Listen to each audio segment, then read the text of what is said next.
Mais uma edição do Café com Cláudio Silva. Seja você muito bem-vindo aqui na Cláudio Silva TV. Muito obrigado pela sua audiência.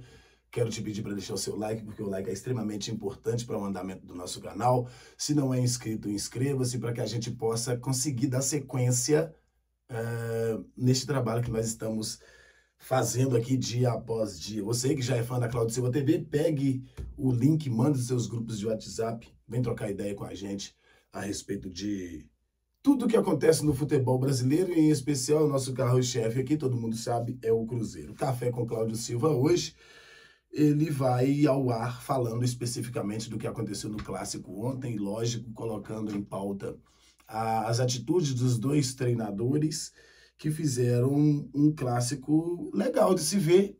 Lógico que para o torcedor cruzeirense, não.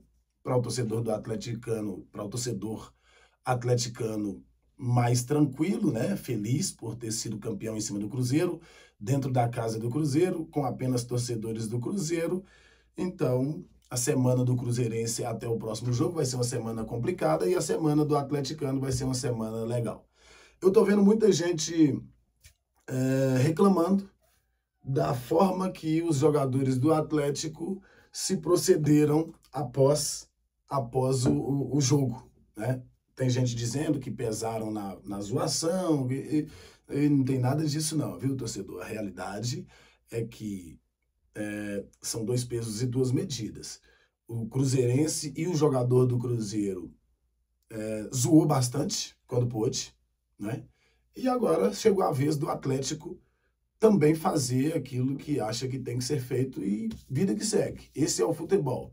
Se o torcedor do Cruzeiro, que gostou de zoar no jogo passado e nos jogos anteriores, por ter vencido na casa do rival, por estar invicto na casa do rival, agora não aceitar que o rival também zoe ele não pode estar no meio do futebol, ou então ele tem que ver o futebol de forma sozinho. Ele tem que ver sozinho, ele tem que pensar apenas, não pode falar, ele não pode brincar, ele não pode sair para fazer nada. Ele tem que apenas estar na solidão, porque ele não gosta de ser zoado. Então ele não tem que zoar. Agora, você que não zoa, para você as zoações nenhuma serve, não é verdade? E assim vai seguindo o futebol. Os dois treinadores, Milito do lado do Atlético e Larcamón do lado do Cruzeiro. O Milito, que aliás o Cruzeiro tentou contratá-lo, mas não conseguiu, contratou o Larcamón, que vem se mostrando ser sim um bom treinador, mas que toma algumas decisões, e essas decisões às vezes custa caro para o Cruzeiro, o que já aconteceu em duas oportunidades.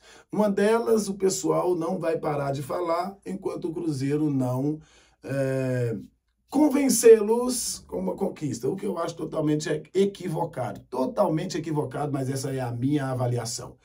A eliminação do Cruzeiro na Copa do Brasil de forma vexatória. Todo mundo sabe que foi um vexame, só que o que passou eu acho que tem que ser passado.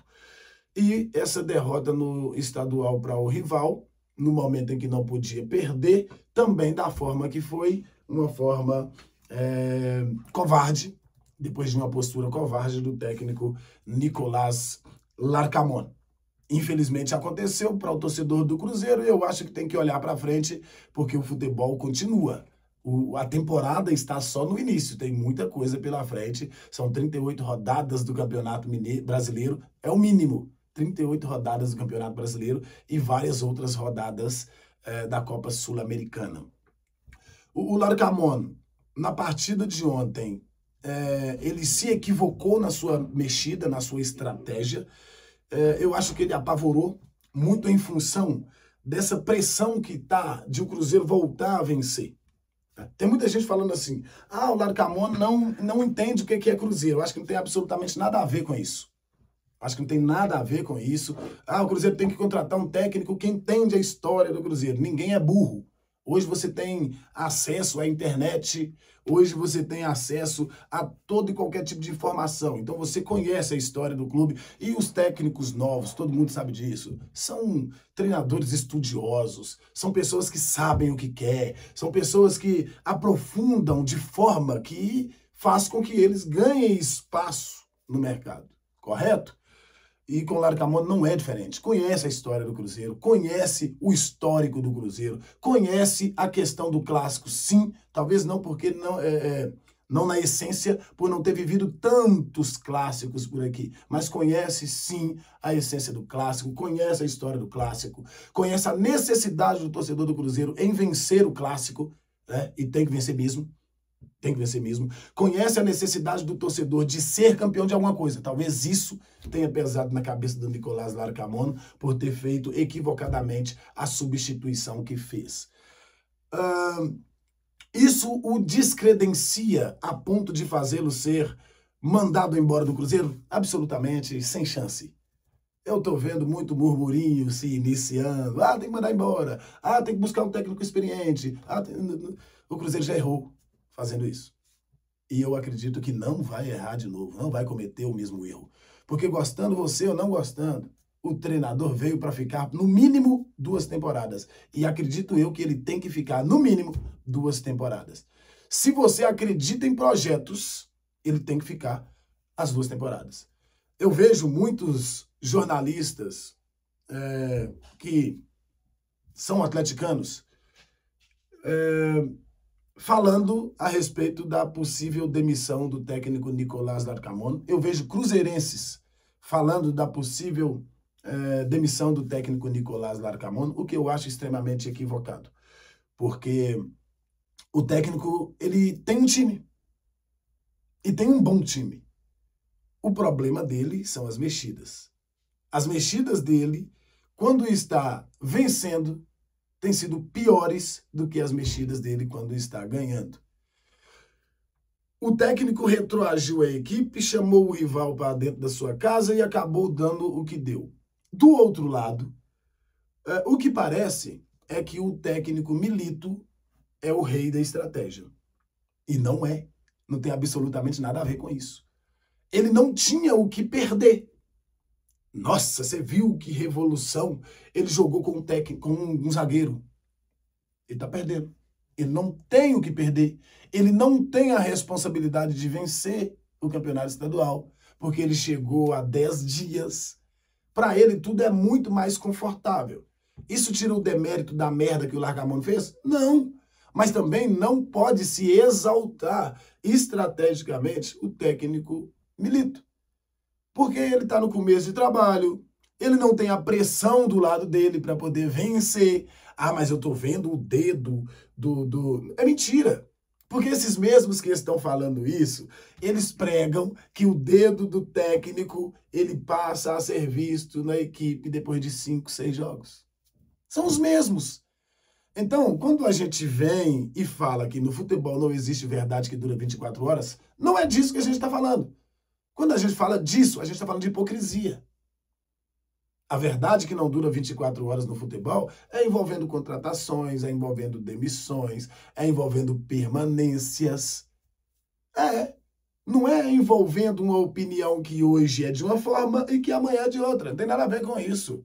Absolutamente nada a ver com isso. A opinião você tem que ter culhão para mantê-la. Se para um técnico ele precisa de 6, 10 jogos para você ver de fato o dedo dele na equipe, por que para o outro não? Ah, mas ele revolucionou o futebol. Não, ele não revolucionou o futebol. O Nicolás Larcamón, quando fez o Cruzeiro, ele mexeu na equipe lá no campeonato estadual de forma extremamente agressiva e venceu o jogo. Foi mil maravilhas. Quando ele fez a mesma mexida e perdeu o jogo, eu não me lembro aqui quais foram as partidas. Ele era um professor pardal que inventava demais. Ontem o técnico do Atlético tirou todos os zagueiros, ficou com um apenas. E o Atlético foi para cima, porque o Cruzeiro pediu para que ele fosse para cima, e o Atlético, pela qualidade que tem, virou o jogo. Aí houve até uma pergunta na coletiva, e o repórter falou assim, ô Milito, quem faz isso aqui no Brasil é só o Fernando Diniz. E lá na Europa, o Klopp faz, o Guardiola faz. Você está mesmo dentro dessa escola? Isso é hipocrisia. Porque se ele faz o esquema com apenas um zagueiro e o Cruzeiro consegue fazer mais um, e mais um, e mais um, porque o time fica extremamente vulnerável, mas quando o outro tem força para atacar, Aí iam chamá-lo de professor pardal, de inventador, de inúmeros adjetivos. E é isso que não permite que o futebol seja feito como ele deve ser feito. Este é o problema, principalmente na mídia brasileira e mineira. Ontem, o técnico Abel do Palmeiras, ele falou, olha, aqui no Brasil, o jogador que conseguir jogar psicologicamente, ele joga em qualquer lugar do mundo e bem. Porque aqui não se critica, aqui se mata. Não apenas jogadores, mas também treinador. O mesmo torcedor que está pedindo para que mande o técnico embora, ele vai ficar revoltado quando o Cruzeiro trouxer um outro técnico que cometeu um erro. Porque o futebol é assim. O coração do torcedor é exatamente assim. Então há a necessidade de que se tenha um pouquinho assim de coerência. Não precisa ter muita coerência. Esse erro já foi cometido no Cruzeiro. Se cometer de novo, imagina o tamanho do comprometimento com o projeto. Você acredita no projeto? Você que torce pelo Cruzeiro. Se você não acredita no projeto, você tem que pedir mudança à torta e à direita mesmo. Faltou ousadia, faltou coragem, faltou leitura de jogo. Porque na hora que o Cruzeiro tomou o gol, ele poderia ter corrigido e não corrigiu. Ele deixou o jogo andar e o Atlético só crescendo, acabou arrumando um pênalti e fez o gol, virou a partida e continuou crescendo porque o Cruzeiro foi para o desespero. É isso. Por que o Cruzeiro foi para o desespero? Porque perdido por 2, perdido por 5, seria a mesma coisa. A tentativa era de empatar a partida. Os dois treinadores são bons treinadores. Mas assim como o Milito acertou ontem, ele vai errar daqui a pouco. E os mesmos que estão colocando ele como Deus vão queimá-lo. O técnico Nicolás Larcamón já fez excelentes performances. Colocaram ele como um Deus. Agora ele fez a merda. Estão queimando ele. O que é normal para o torcedor. Para o jornalista não é muito legal, mas é cada um com a sua opinião. Porque o jornalista ele não analisa com a emoção. No momento da emoção, ok, é respeitado. Agora, todo o tempo, jogando para o torcedor, mostrando para o torcedor que ele tem que ser aquele cara que não pensa no jogo como o jogo é. É isso? Não. O jornalista que se preza, ele analisa o jogo, mostra para o torcedor os pontos que o torcedor não consegue enxergar no seu momento de emoção. Eu sou jornalista e tenho os meus momentos de emoção. E eu venho e xingo e falo o que eu acho que tem que falar. Aí depois eu paro e penso e falo, não, isso aí não é meu papel. O meu papel é mostrar para o torcedor aquilo que ele não consegue ver. Porque a partir, pelo menos, tentar. Dentro daquilo que eu entendo que é futebol. A partir do momento que eu faço isso, eu ganho credibilidade profissional, não emocional. Eu não estou procurando ninguém para me chamar de representante de torcedor do Cruzeiro, não. Eu não estudei para ser animador de torcida. Eu estudei para reportar informação e, óbvio, colocar a minha opinião dentro daquilo que eu entendo que é o jogo. E é assim que eu vou fazer e vou continuar fazendo exatamente dessa forma. Isso soa impopular? Soa, mas eu não tenho problema com isso. Eu não tenho problema com isso. O técnico do Cruzeiro errou muito feio, mas pedir a demissão dele não é muito inteligente. Vai cair? Não, não vai. Se cair, a diretoria do Cruzeiro assina o atestado de incompetência. E eu tô cravando aqui que não cai. Amanhã ele pode cair. Porque a verdade no futebol não dura 24 horas. Mas a opinião do jornalista, ela precisa ter consistência.